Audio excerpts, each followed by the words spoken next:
Hello everyone, welcome to a online solution. मैं हूं अशफाक। तो आज बहुत ही मजेदार ये वीडियो बनने वाला है और आपको पता है ये क्लास 10th 10वीं बोर्ड जो 2021 एग्जाम होने वाली है उसमें 5 बहुत ही इंपॉर्टेंट लघु उत्तरीय प्रश्न यानी कि सब्जेक्टिव क्वेश्चन है, लॉन्ग शॉर्ट क्वेश्चन, ठीक है, जिसमें से दो दो नंबर का सवाल आता है और मैं आपको 5 सवाल लाया हूं।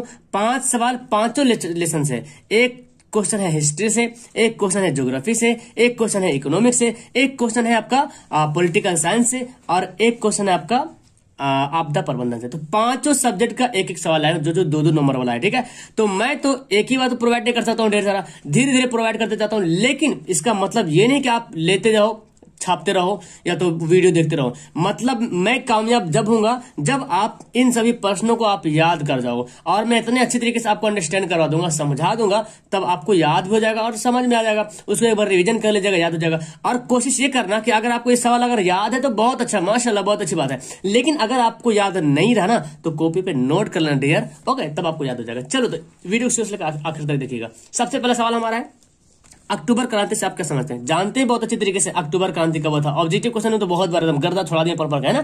अक्टूबर क्रांति से आप क्या समझते हैं? तो यहाँ देखिए, नवंबर 1917 की रूस की महान जो क्रांति हुई थी उसी को अक्टूबर क्रांति कहते हैं। एक नंबर में ये इसका आंसर दे सकते चाहो तो, है ना। लेकिन यहाँ पे 2 नंबर है तो थोड़ा सा आपको बढ़ाना पड़ेगा। तो नवंबर 1917 में जो क्रांति हुई थी रूस में उसको क्या बोलते हैं? अक्टूबर क्रांति। सवाल ऐसे भी आता है, रूस की क्रांति कब हुई थी? 1917 में। ये भी सवाल आता है, ठीक है। तो नवंबर 1917 में जो रूस की महान क्रांति हुई थी उसी को बोलते हैं अक्टूबर क्रांति। अब इसका पीछे राज क्या है? तो रूस में स्थापित राजनीतिक संरचना, यानी कि रूस में एक राजनीतिक संरचना स्थापित की गई थी, ठीक है। और स्वेच्छाचारिता को बढ़ावा मिला, मतलब अपना मनमानी करने लगा। जो रूसी जो शासक था वो क्या करने लगा? मनमानी। स्वेच्छाचारिता मतलब अपने मन से जो काम है उसको कर देना। तो ही बोला गया कि रूस में स्थापित राजनीतिक संरचना से स्वेच्छाचारिता को बढ़ावा मिला, है ना, एवं जनता की स्थिति काफी दयनीय होगी। जनता की जिंदगी स्थिति गुजारने का जो टाइमिंग था, जो गुजारने का जो आर्थिक प्रॉब्लम था वो बहुत ही दयनीय हो गई थी। कृषकों के पास पूंजी का भी अभाव था, पूंजी उसको नहीं मिल रहा था कृषकों के पास, यानी कि जो किसान था उसकी पूंजी नहीं मिल रहा था। उन लोगों के पास इस परिस्थिति में क्रांति के अलावा दूसरा विकल्प था ही नहीं। आप भी देखते हो कि किसी भी सरकार से कुछ अपना हक प्राप्त करने के लिए क्रांति करना पड़ता है। और अभी भी देखो आप लोग कितना सारा आवाज उठ रहा है, किसानों के खिलाफ अभी आवाज उठ रहा, देख रहे हैं किसान लोग आवाज उठा रहे हैं, किसान लोग सरकार के खिलाफ आवाज उठा रहे हैं कि मेरा कानून वापस लो। क्या कर रहे हैं वो? क्रांति कर रहे हैं। तो हर हाल में अगर जनता के प्रति कुछ बुरा काम होता है, जनता उससे आक्रोशित हो जाता है, जनता को मतलब जनता उससे नाराज लगता है जनता के खिलाफ ये काम हो रहा, तो जनता का हक बनता है कि क्रांति करे। और क्रांति किया, उसके पास कोई चारा नहीं था क्रांति के अलावा। तो अंततः 1917 में जो रूस की जो क्रांति हुई उसी को अक्टूबर क्रांति कहते हैं। अब इस सवाल में बोलो कुछ कहीं दिक्कत है? आपको तो सुन के याद हो गया कि 1917 की जो रूस की महान क्रांति हुई थी उसी को बोलते अक्टूबर क्रांति। अब इसके पीछे आपको कारण बता देना कि रूस में राजनीतिक संरचना स्थापित की गई थी जिसके कारण वहां जो क्या स्वेच्छाचारिता को बढ़ावा मिला। जब बढ़ावा मिला तो जनता की स्थिति भी दयनीय हो गई। कृषकों के पास पूंजी का भी अभाव था, किसान के पास पूंजी भी नहीं था। जो वहां पे जनता लोग थे, किसान जो आम जनता थे, उनकी स्थिति भी काफी दयनीय हो गई थी। अब लोग करे तो क्या करे यार, करे तो क्या करें, उसको सरकार से कुछ बेनिफिट ही नहीं मिल रहा, तो क्या करें? उन लोगों ने एक सोचा कि हमको क्या करना है, अब इस परिस्थिति में क्या करना है, हमको क्रांति करना है। और यही 1917 में फिर क्रांति हो गया। याद हो जाएगा ऑब्जेक्टिव सवाल, मतलब ऑब्जेक्टिव तो याद करते हैं तो सब्जेक्टिव भी याद हो जाएगा, ठीक है।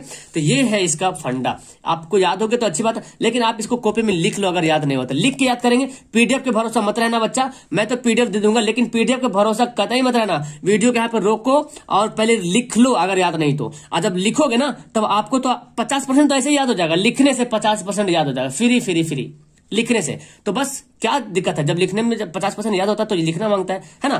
चलिए अगला सवाल है, समवर्ती सूची क्या है ना। समवर्ती सूची से आप क्या समझते हैं? ठीक है, ये सवाल देखें, समवर्ती सूची। तो आपको पता होता है सूची 3 प्रकार का होता है। एक राज्य सूची होता है, एक संघ सूची होता है, एक समवर्ती सूची होता है। सरकार के अंतर्गत 3 प्रकार की सूचियां बनाई गई, शक्तियां, जिसके अंदर शक्तियां बंटवारा किया गया कि राज्य के पास ये शक्ति है, केंद्र के पास ये शक्ति है। और एक होता है समवर्ती सूची जिसमें राज्य और केंद्र दोनों की शक्ति यहाँ पे आती है। अब इसके बारे में जानते हैं। समवर्ती सूची के अंतर्गत शिक्षा, वन, विवाह, न्याय, व्यवस्था इत्यादि कार्य आते हैं। यानी कि जो शिक्षा का प्रॉब्लम हो, शिक्षा का कुछ कानून बनाना हो तो समवर्ती सूची करेगा, यानी कि समवर्ती सूची के अंतर्गत बनेगा। यानी कि इस सूची में केंद्र सरकार और राज्य सरकार दोनों मिलकर फैसला लेगा। वन विभाग, इसमें भी विवाह, न्याय, कुछ व्यवस्था हो उसमें भी समवर्ती सूची में केंद्र तथा प्रांतीय सरकार दोनों ही कानून बना सकती है। यानी कि केंद्र सरकार और प्रांतीय मतलब हुआ राज्य सरकार, प्रांतीय मतलब क्या हुआ, राज्य सरकार। तो समवर्ती सूची के अंतर्गत जो है केंद्र सरकार भी और राज्य सरकार यानी कि प्रांतीय सरकार भी कानून बना सकती है। यानी कि शिक्षा के लिए जो है केंद्र सरकार भी कानून बना सकती है और राज्य सरकार भी कानून बना सकती है अपने अपने जगह। ठीक है, अपने अपने स्टेट में राज्य सरकार कानून बना सकती है और केंद्र सरकार चाहे तो पूरा स्टेट में ये कानून बना सकती है। वन के लिए, विवाह, न्याय के लिए कुछ कानून बना तो बना सकती है। तो ये समवर्ती सूची के अंतर्गत आता है। ठीक है, तो समझ में आ रहा है? समवर्ती मतलब क्या हुआ, सम, समझ लो कि सम मिला हुआ, राज्य और केंद्र दोनों, यानी कि केंद्र सरकार और प्रांतीय सरकार दोनों जो है इस सूची के अंतर्गत वो कानून बना सकती है। लेकिन कभी कभी ऐसा होता है कि कानून टकरा गया, अभी बोला हम नहीं मानेंगे कानून को, ये बोला हम नहीं मानेंगे कानून को। माने कि केंद्र सरकार ने शिक्षा पर कोई कानून बना दिया, अब राज्य उसको मानने के लिए तैयार नहीं हो रहा, तो नहीं तैयार हो तो मत माने। यहाँ पे समवर्ती सूची का मतलब ये है कि अगर, लेकिन जब दोनों के बनाए गए कानून एक दूसरे से टकराती है, अगर दोनों कानून बनाया और टकरा रहा, बहस हो रहा, वार्तालाप हो रहा कि मैं इसको नहीं मानूंगा, मैं ये कानून गलत है, ये सही है, तो पता है जो केंद्र के द्वारा जो कानून बना हुआ है, जो केंद्र ने जो कानून बना दिया वही कानून जो है मान्य होता है। समझ में आ रहा बात? तो समवर्ती सूची में भी सबसे आला कौन है, सबसे ऊंचा कौन है? केंद्र ही ऊंचा है, क्योंकि कानून बनाएगा दोनों। अगर दोनों में कुछ प्रॉब्लम हुआ, कुछ वार्तालाप हो रहा, तो सही किसको माना जाएगा? केंद्र सरकार वाले जो कानून बनेगा उसी को माना जाएगा। तो याद रखें, समवर्ती सूची के अंतर्गत शिक्षा, वन, विवाह, न्याय, व्यवस्था इत्यादि आते हैं। और इसमें क्या होता है, केंद्र सरकार और राज्य सरकार यानी कि प्रांतीय सरकार दोनों कानून बना सकती है। लेकिन जब दोनों के कानून एक दूसरे से अगर टकराती है तो केंद्र द्वारा बनाया गया कानून ही मान्य होगा। तो समवर्ती सूची में केंद्र और राज्य दोनों आता है। एक होता है क्या, एक होता है संघ सूची। संघ सूची में सिर्फ केंद्र सरकार, सिर्फ उसमें केंद्र सरकार ही कानून बना सकती है, राज्य सरकार या प्रांतीय सरकार उसमें हस्तक्षेप नहीं कर सकती है। और एक होता है राज्य सूची। राज्य सूची मतलब सिर्फ राज्य सरकार ही सूची बना सकता है, राज्य सरकार ही उसमें कानून बना सकता है उसके अंतर्गत। ठीक है, ये सवाल आपको याद नहीं हुआ ना, तो नोट करो, मेरे ख्याल से याद हो गया होगा, इतना अच्छी तरीके से मैं आपको समझा रहा हूं। चलो अब देखो, ये तो सवाल पता चला, ये सवाल कहाँ का है, ये हिस्ट्री का सवाल है। ठीक है, ये हिस्ट्री का सवाल है। ये आपका समवर्ती सूची, राज्य सूची, ये तो लगता है मेरे ख्याल से इसका है लोकतांत्रिक, क्या बोलते हैं इसको, पॉलिटिकल साइंस का है।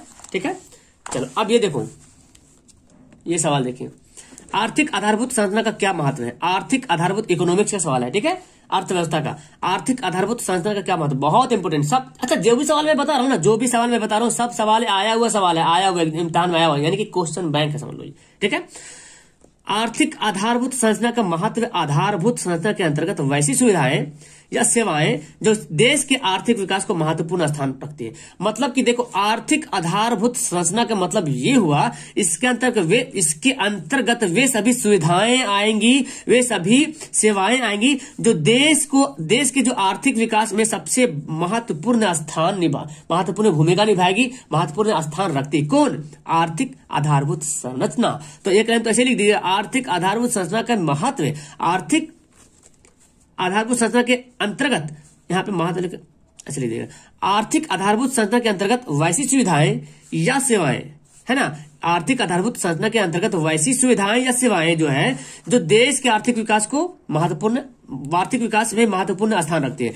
इसके अंतर्गत कौन कौन चीज आता है? देखो, बिजली, परिवहन, बैंकिंग, स्कूल, कॉलेज, अस्पताल, रेल, सड़क इत्यादि, ये सब क्या होता है? आर्थिक आधारभूत संरचना है। आप जाहिर से आप देख रहे हैं, बिजली देश को आर्थिक आधारभूत बनाने में, मतलब देश का इनकम बढ़ाने में बिजली का बहुत हाथ है, परिवहन का भी बहुत हाथ है, बैंकिंग का भी बहुत हाथ है, स्कूल कॉलेज भी बहुत हाथ है ना, रेल, अस्पताल, सड़क, ये सब देश का जो है, देश के आर्थिक विकास करने में बहुत बड़ा स्थान रखता है। ठीक है, अब यहाँ पे क्या बोलता है, देश का उत्पादन आर्थिक आधारभूत संरचना पर निर्भर है। जाहिर सी बात है, जब आर्थिक आधारभूत संरचना सही रहेगा तो तब किसी भी देश में जो भी प्रोडक्ट होगा, जो भी उत्पादन होगा, वो ज्यादा से ज्यादा होगा, है ना। तो यही है आर्थिक आधारभूत। आर्थिक मतलब क्या समझते हैं? रुपया पैसा वाला, है ना। आधारभूत संरचना मतलब समझ रहे हैं ना, आधारभूत, उसका आधार, मेन बुनियाद क्या है, मेन जड़ क्या है। तो यही आर्थिक आधारभूत संरचना मतलब हुआ कि जिस देश की आर्थिक आधारभूत संरचना सही होगा, अच्छा होगा, उस देश में उत्पादन सबसे ज्यादा होगा। और इसके अंतर्गत क्या आता है? बैंकिंग, परिवहन, रेल, स्कूल, कॉलेज, सड़क, इस सब जो इसके अंतर्गत आता है।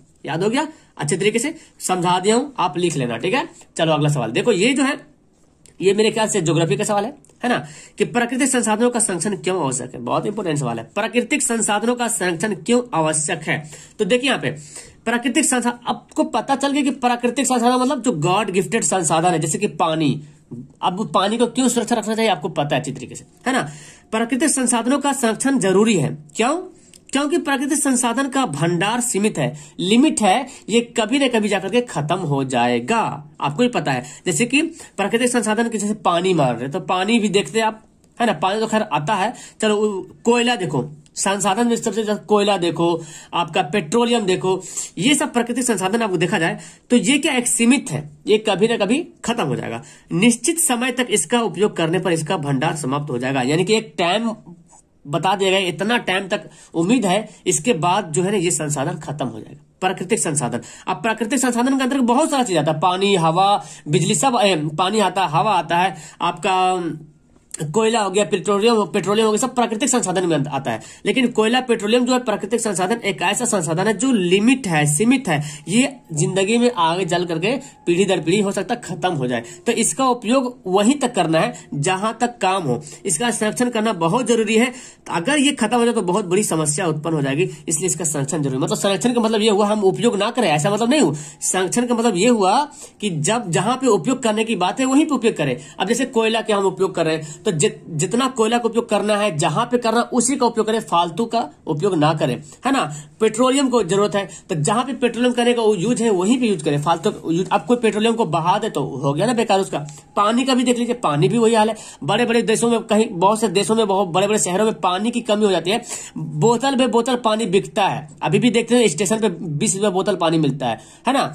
तो पानी भी देखो बिक रहा, हालांकि पानी आता है, लेकिन जहां पानी की कमी है वहां दिक्कत हो रहा। तो वही बोला जा रहा है कि प्राकृतिक संसाधन जितना है ना उसका हिफाजत करना बहुत जरूरी है, उसका संरक्षण करना बहुत जरूरी, नहीं तो फिर ये भविष्य में खत्म हो जाएगा भंडार, और जब आपके आने वाले जो पीढ़ी है, हमारे आने वाले जो पीढ़ी दर पीढ़ी है, वो इससे जो है वंचित हो जाएंगे। तो ये इसके लिए इसकी जरूरी है। समझ आ गया क्यों जरूरी है? अब आपको मैं इतने अच्छी तरीके से समझा रहा हूं ना कि आपको रटने की जरूरत नहीं पड़ेगा, बस इसको आप कॉपी पे लिख लेना और एक बार खुद अपने समझा लेना। अपने आपके छोटा भाई बहन होगा ना, उसको बैठा के समझा देना, ठीक है ना। या तो अपने आईना में देख के अपने आप को समझा लेना, तो आपको अच्छी तरीके से और समझ में आ जाएगा। आपदा से आप क्या समझते हैं? आपदा का मतलब होता है आफत, बोलते हैं कैसी आफत आ गई यार, है ना। आफत होता, अब आफत मतलब कौन हुआ? आपदा का अर्थ है विपत्ति, मुसीबत, कठिनाई। इसके अंतर्गत भूकंप हो गया, सुनामी, बाढ़, सूखा, आतंकवाद, महामारी, ये सब क्या है? आपदा है ना। इस घटना से मानव का जीवन अस्त व्यस्त हो जाता है। बिल्कुल सही बात है जी, कि अगर आपदा अगर आ गया है तो इससे क्या होगा? मानव का जीवन जो है अस्त व्यस्त हो जाएगा, मतलब मरने जीने का टाइम आ जाएगा, जिए या मरे। अब देखिए अगर बाढ़ आ जाए, सुनामी, भूकंप आ जाए, सोचिए क्या होगा। सुनामी आ जाए तो क्या होता है? आतंकवाद फैलता है तो ये भी प्रॉब्लम करता है, जहां आतंकवादी फैला वहां प्रॉब्लम करता है। महामारी फैल गया तो माय गॉड, सबका जीना मरना बेकार हो जाएगा। तो वही बोला कि अगर आपदा अगर कुछ होता है तो इसका अंतर्गत अगर होता है कुछ घटना घटती है ऐसी, तो जीवन अस्त व्यस्त हो जाएगा मानव जीवन का।